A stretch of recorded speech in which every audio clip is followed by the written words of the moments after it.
Hopefully you've just seen the video that has premiered just about half an hour ago of me chatting about stitches. So come on in, come armed with your questions, because Veronica and I were chatting as we were watching it, and we could see there were loads of people chatting in the comments in YouTube. So come on over and chat with us now about stitches, because it seemed to be something that people were really excited to talk about, which is nice, because I put it in, I kind of didn't really know what to say, but knew I wanted to say something about stitches, because it's like it's so important, isn't it? Because like, can you believe that like we're both wearing crochet garments? Look how different they are, and absolutely.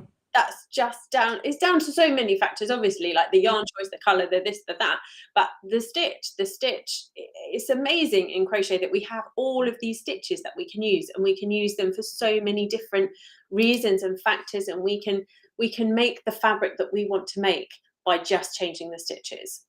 Absolutely, yeah. So such a contrast. I think we didn't this was totally unplanned. What a contrast, isn't it? Like, you know, nice and smooth fabric with not much texture, not much going on, just, you know, nice and plain. And then when we look at Hannah's top, look at all that texture combined with open stitches as well. Yeah, we both got the ribbon around the neckline and on our sleeves there. So yeah, this is the beauty of crochet, that you can just pick and choose. You know, sometimes it can be a little bit overwhelming to choose a stitch, isn't it? Like, you know, but I think what helps me when I'm trying to decide on what stitch to use for my next design, I just kind of need to just pause for a minute and visualize the finished look, what I am aiming for, what I want to achieve. Do I want to achieve a lot of texture? You know, do I want bobbles and popcorn stitches and, you know, stitches popping out of the fabric?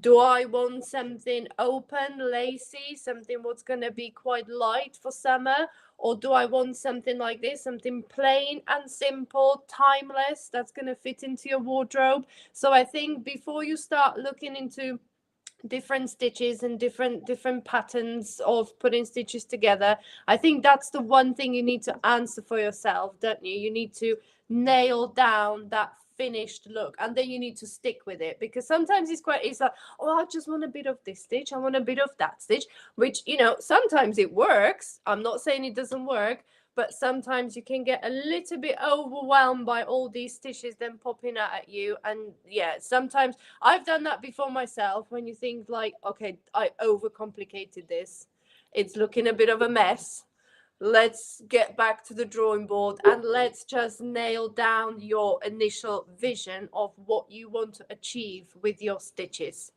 So I popped a question in the chat over on YouTube for you guys to let us know, what is your favorite stitch when it comes to garments? What do you guys like to use? Is it texture? Is it something kind of 3D shape, bobbles or popcorns? Or do you like lace? Do you like plain fabric? What do you like? What is the look you guys are looking for when it comes to stitches? So let us know in the comments. It's hard, isn't it? And I spoke about it in the video a bit, that there are so many factors that go into it, but I think you have to think really carefully about what yarn you choose. As a maker, my main message to you is think about the stitch, about the pattern that you've chosen, and then think about what yarn will best suit that stitch, because that can make or break a garment. And I think I showed this one, and I did say, like, I wouldn't make this in a fussy yarn. I wouldn't make it in a fluffy yarn. I wouldn't make it in a variegated yarn.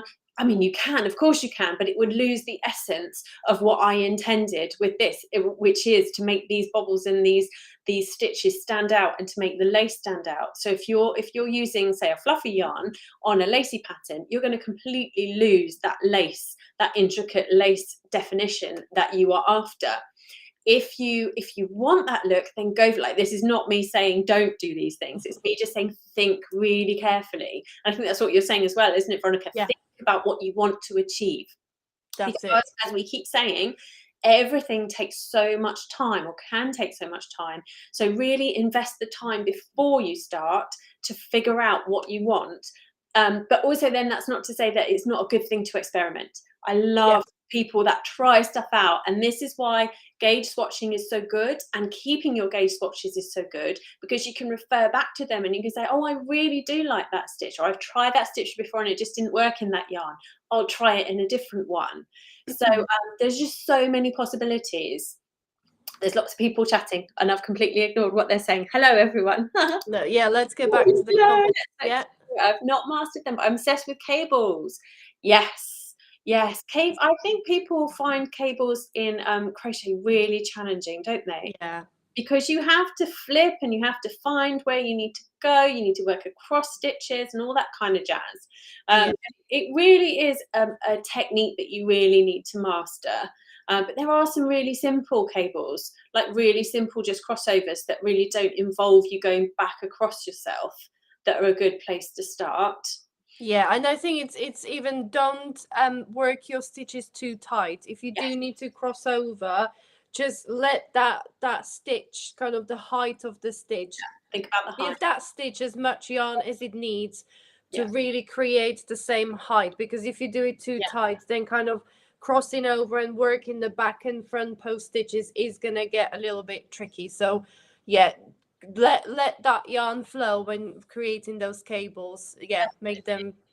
And that's the thing, that's the whole thing about changing the angle of your hook. That's what I tend to do for your height of your stitch. If you're working cables, don't have your hook down. It's very tempting because you're actually going down, aren't you, into the stitch around it. Make sure you give it the space and pull it up to where Put it it needs back up. to be. That's it. And we've come across this in so many of the lessons, haven't we? When we were talking about gauge, it's about giving them the height they need. When we were talking about knit look stuff with Brianna, that's exactly what she was saying. Give your stitches the space that they need. Yeah. That's our best advice. Yeah. Lots of people. Who's next? Who's next? Ashley. I love lace, but there's a special place in my heart for simple stitch garments that really highlight beautiful yarn. Yeah, absolutely. Fantastic. Yeah, I'm a big fan of lace too. I love lace stitches. Yeah, they really can make you really stand out. I think I'm gonna wear it next. I'm gonna show off my lacy yoke sweater. I think it's next on the bed to Oh, be. the pink one. Yeah. Yes, I love that one. I love it. Yeah, so that's got a beautiful pineapple lace yoke. It's worked in round, top down, like we talked about constructions yesterday. So yeah, I really love that lace on that yoke. So I am a big fan of lace. And simple stitch garments. Yeah, timeless pieces. I mean, like this one, you can throw it on with jeans and trainers and it's gonna look good. You can really dress it up with, black trousers and like some nice little jacket over the top. So yeah, simple stitch garments.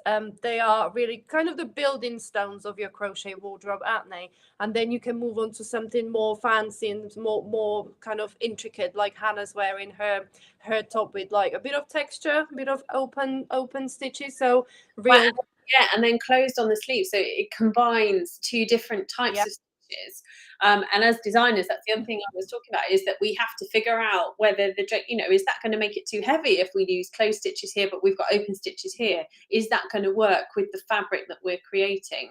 So yeah, and then your part as the maker is to come in and find that yarn, that perfect yarn that works for you, that you can afford, that you like the color of, and that works with the pattern that we've designed. So yeah, over to you guys once we've Yeah.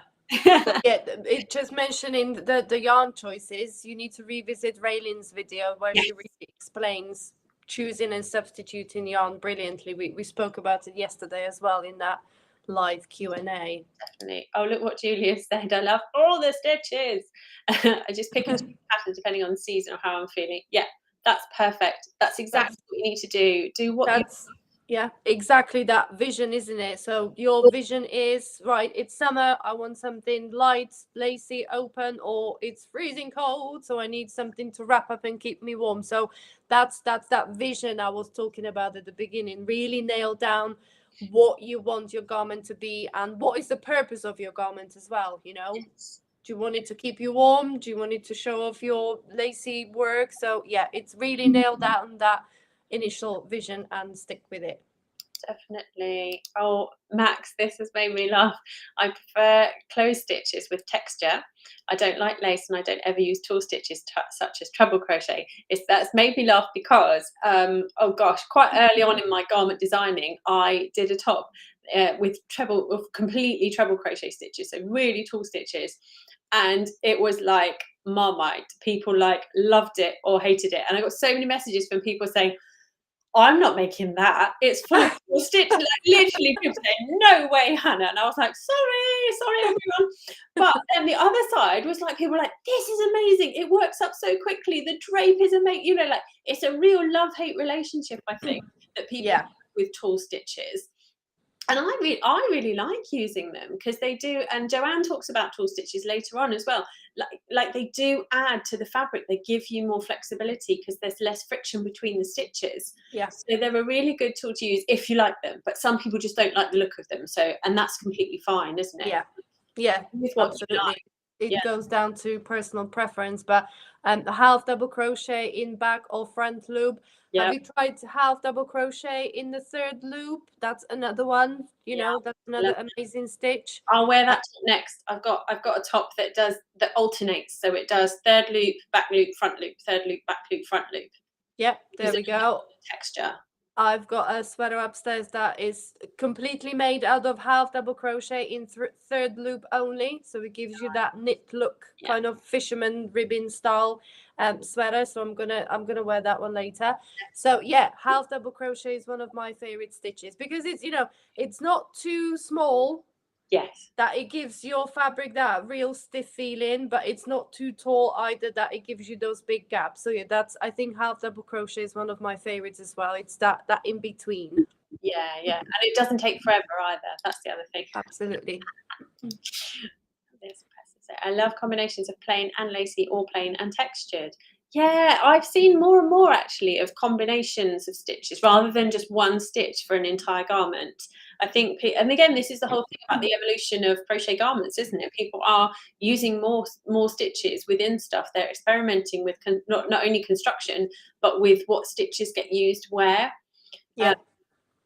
It's really exciting, and it's really exciting to hear that everyone loves this concept and where it all seems to be heading. Yeah, and I don't think you can go wrong with that combination, can you? Like plain and lacy or plain and textured, you know, that plain being your basic timeless design, and then throw in there some extra bits of lace or texture to, you know, really bring it out. It's a really good combination. Definitely. What Stacey said. Oh, Stacey, I love simple stitches with just a bit of interest here or there. Yeah, I've seen lots of garments with really plain stitches, and then they'll just have like a bobble here or a bobble there and stuff, and it's just that little pop, that little extra. But then it comes back to then talking about, like I did yesterday, saying about like, what would you wear? If you went into a store and that was presented to you in front of you, would you buy it? Would you buy it and wear it? And if the answer is no, then don't make that pattern. Yeah. And I think that's the danger, isn't it? It's Yeah. like, you know, when you're making for other people as well, that's something that we haven't had a chance to cover in the summit, is that if you're making for someone else, I think it's definitely worth asking, unless it's a surprise, what would you like me to make for you? What would you wear? What color would you like it in? Because I think we've probably all had very well-intended, gifted knitwear given to us, perhaps in colours we may not have chosen. So yeah, if you're making for someone, I would definitely ask them what kind of style they like. Oh, we've got another vote for crochet cables. Woohoo! Yeah. Once you kind of work out where to go and how to go, they are really fun to work up. Yeah, they're really quite striking, aren't they, cables? Definitely.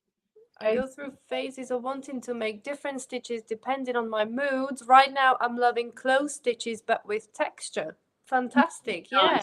I've got lots of those designs. Yeah. And there's it when I was sorting all my stuff through, I was like, oh, this is kind of closed, but it has also got it. Oh, it is got, like, lots of stitches are hybrids, aren't they, of different styles? Yeah. And you know, depending on the mood, that's all you need. If your mood can dictate to you what stitches to use because that's what you enjoy at the moment, just go with the flow, I say. Don't fight it. If it's texture, close stitches at the moment, go for it, enjoy it, because crochet is about enjoying yourself as well while you're working on something that that you're gonna wear later. So yeah, absolutely great idea to just go with the flow. Go with what you fancy. Oh, another vote for lacy patterns. Yes, yes, yes. Yes. I'm doing an all over lacy top at the moment actually, and I'm not in fingering weight yarn. I nearly said four ply in fingering weight yarn, and and I wasn't sure about. I'd like designed it on paper, and then I made it, and I wasn't too sure about it. It's kind of like an open wedge stitch, and then when I blocked it, I was like, oh my goodness! It just like pulled, like lace is so amazing, isn't it? When you block it and you pull it out, and I was just like, yes, that works, doesn't it? So yes, lace, definitely block your lace stuff. Yes. Our next question is, will all the videos from the weekend be gone after today if you didn't purchase the masterclass? We don't know. Not all of them, I don't imagine, but we haven't stipulated to the designers whether we need them to keep them or get rid of them, but we definitely know that there are some that will be going. So the only way you can guarantee of having them all is to get the all access pass. And just to say that the main summit page that you all guys jumping back to now, that one will be going as well. So obviously it won't be all in one place after the end of the summit, because it's obviously no longer needed. So yeah, that page will be going as well. Oh, someone said, I think in response to the lacy, that's when you really need to block. Yep. Absolutely. Hortense would be so proud. Oh, this is a good idea. Max said, I keep a scrap afghan for testing stitches. Everywhere is different and a lot. That's very organised. Yeah, I keep a log of which stitches I've tried. It's quite large and eventually it will become an afghan for the pets. That is so good. Very good idea, Max. What an amazing idea. Because then you're not wasting the time. Some people say that, oh, I tried that stitch and I didn't like it, so I just pulled it out. At least you can use it for something. That's an amazing idea. So yeah, you're not only using your scraps of yarn that you've got left over, you're learning new stitches and you're making something useful at the end of it. I mean, like, that's win all over, isn't it? That's a good idea. Julia's just said that's a brilliant idea. It is a brilliant idea. Yes, everyone should do that.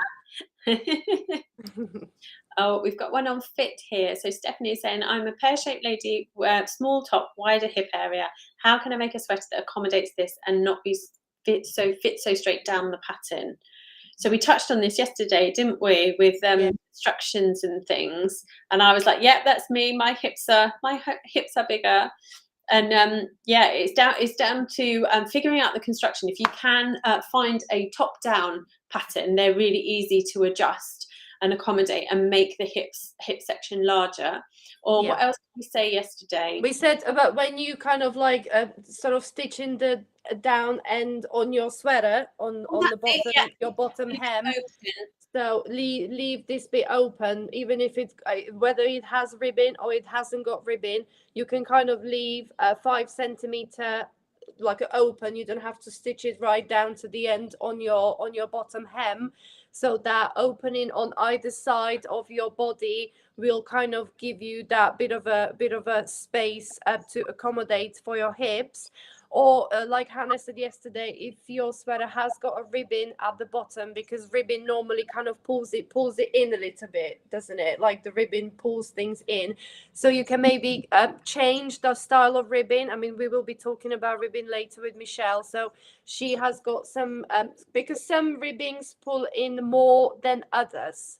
So maybe change the style of ribbon that's used in a pattern for ribbon that's more stretchy, or ribbon that doesn't actually pull in the fabric too close to your hips to give you a bit more space to accommodate for your hips. So but yeah, definitely you could, if you work in top down sweater, but once you split the yoke and you're working on the main body, you could just gradually, as you're going round, you could just gradually increase, even if it's by a couple of stitches. So say on either side of your main body, if you increase once here and once that side equally, throughout the rounds as you're working on your main body, you would be surprised how much that adds up, and your sweater won't be straight down. It will kind of just slightly flare out at the bottom. So that's probably the best thing you can do. I think so. And the great thing about the top down one is that you can then try it on as you go, and you Yeah. can see how it's fitting you, and also then what length you want it to be. Because Yeah. I know that lots of people, myself included, if you have got bigger hips, you either want it to go past your hips, or you want it to be above your hips. So I certainly do. I don't want anything that stops on my hips. Because to me that doesn't feel right. I don't think that shows me off to my best advantage. So the top down is great for that reason. But also, like one piece construction, if you start at the bottom and work your way up and go over the top, you can just make it as long as you want it to be to come up to your armholes, and then do the rest and then match the front. So get the length different in that way. I can't think of any other ways. Can you think of any other ways? I think we've covered most of them I could think of at the moment. If we think of anything else, we will come back to it. Yeah. Like, oh. No, we should last night. I kept thinking, oh, I should have said that. Oh, I should have said it. Lots of people. Elizabeth saying, so many choices. I'm planning to make my first garment. Yay! Yay! So that's awesome. Let us know what you choose and what you make and how it goes and all that kind of stuff. Absolutely, yeah. Awesome. Here we are saying, I don't really like open crochet. I prefer more closed stitches with texture. I can get both in crochet. Yeah, isn't it amazing? Like, it's so adaptable, isn't it? That's the thing. And yeah, absolutely. I think a lot of people are so overwhelmed by the choices that there are. Yeah. That it's hard to, and that's kind of why, especially why I wanted to do this video, to kind of break it down and say, well, these are the kind of the vague categories, and this is how you break it down and think about it. Yeah. Oh, Chris. Oh, here we are. Chris saying, I like the look of tulle stitches, but don't like making them. And yeah, they go fast. I mean, you know. Yeah.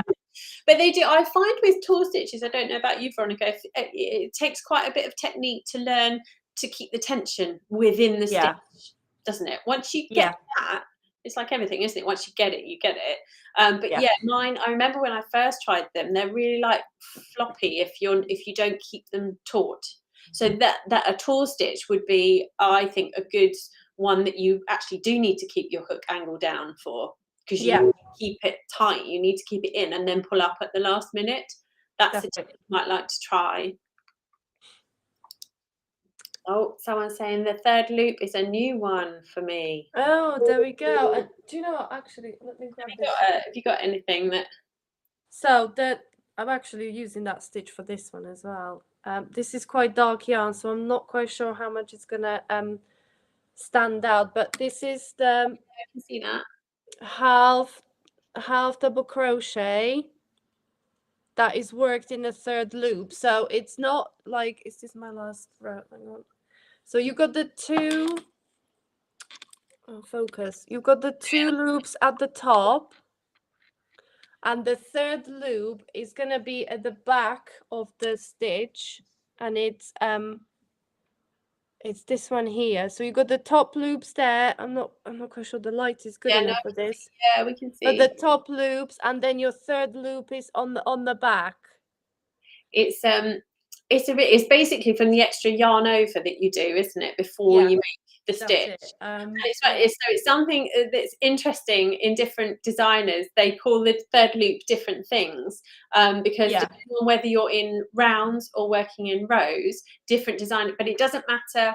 It doesn't matter where on the stitch that you. It's that extra one. You call it's that extra, extra loop. So that's your top loops there. Gosh, focus camera.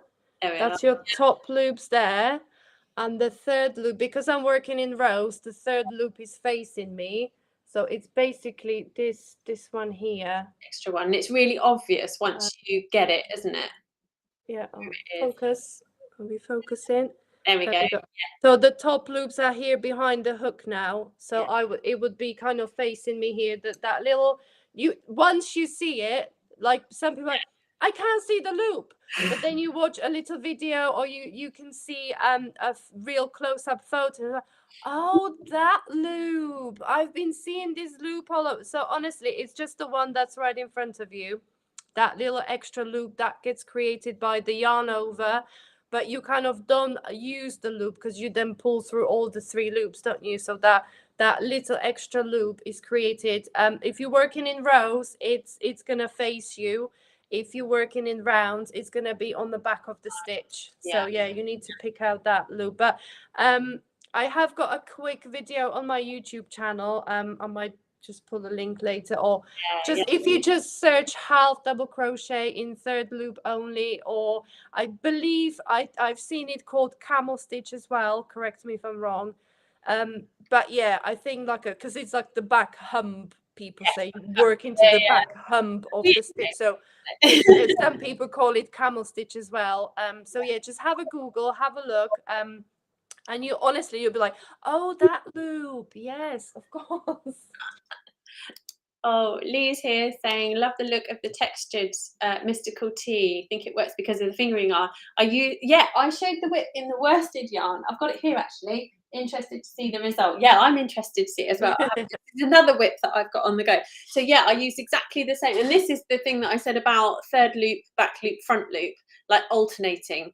And yeah, so I'm working exactly the same pattern. It's such a simple construction in a worsted weight yarn, just to see the difference that it makes. But it's like I said in the film, it's a much fuzzier yarn. It's got much more fluff to it. So I don't know that the texture is going to be as nice as it is in the fingering weight yarn.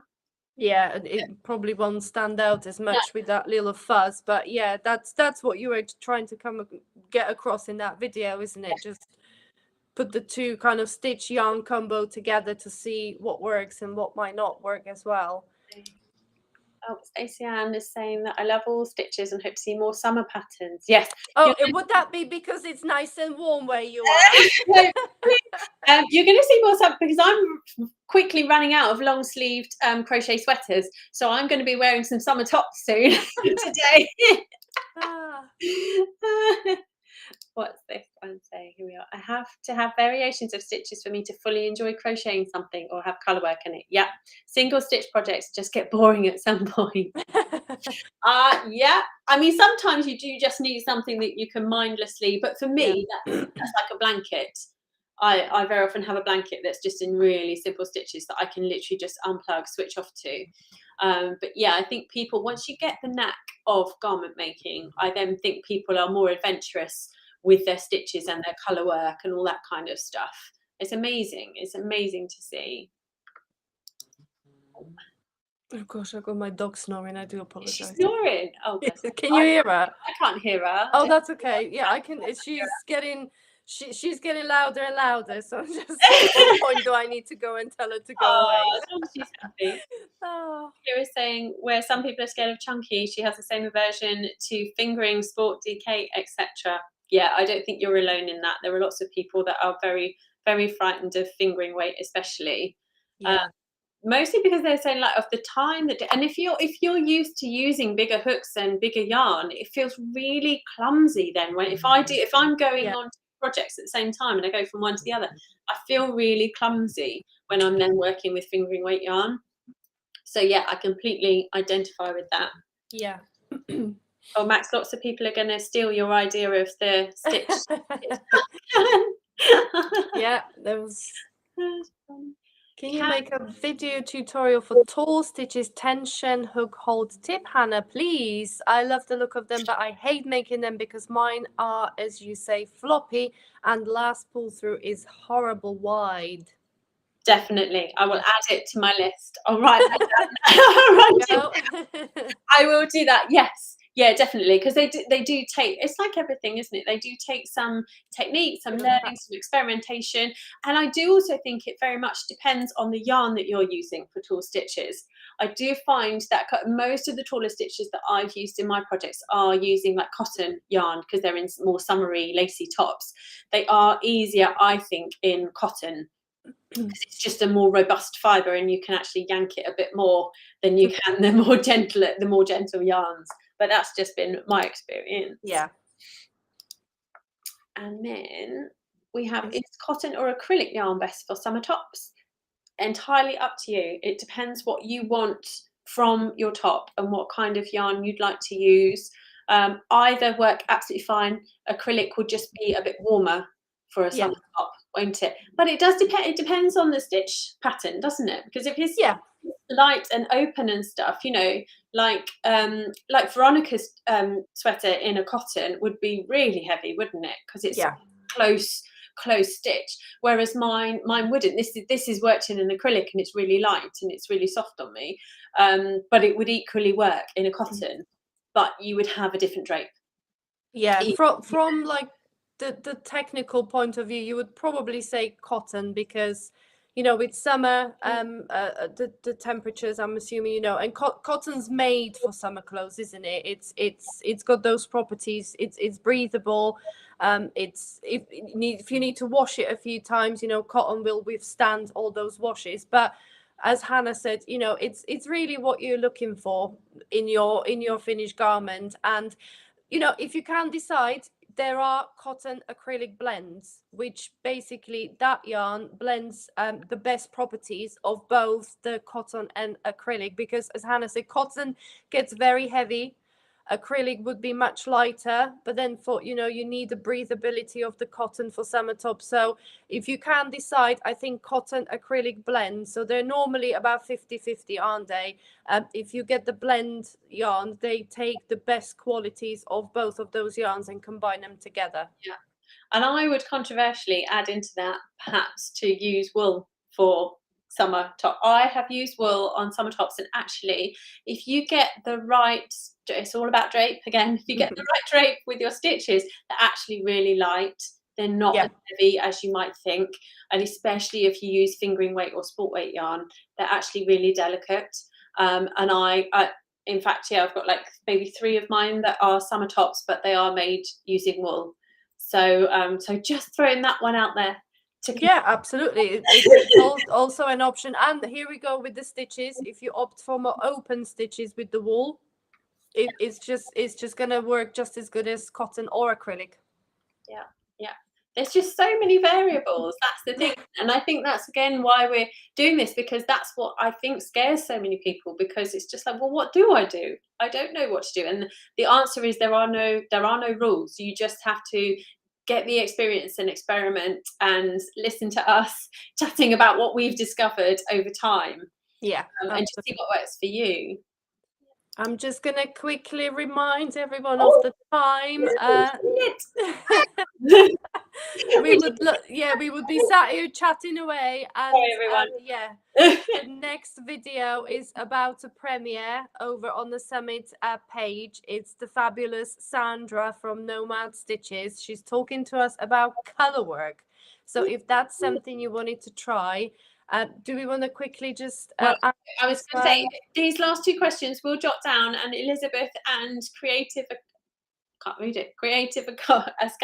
come back and we will chat about them in either one of the next Q&As. Perfect. So go back to the main page, everyone, click on that link to find Sandra, and you won't regret it. It's a brilliant video. So we'll see you soon. See you shortly.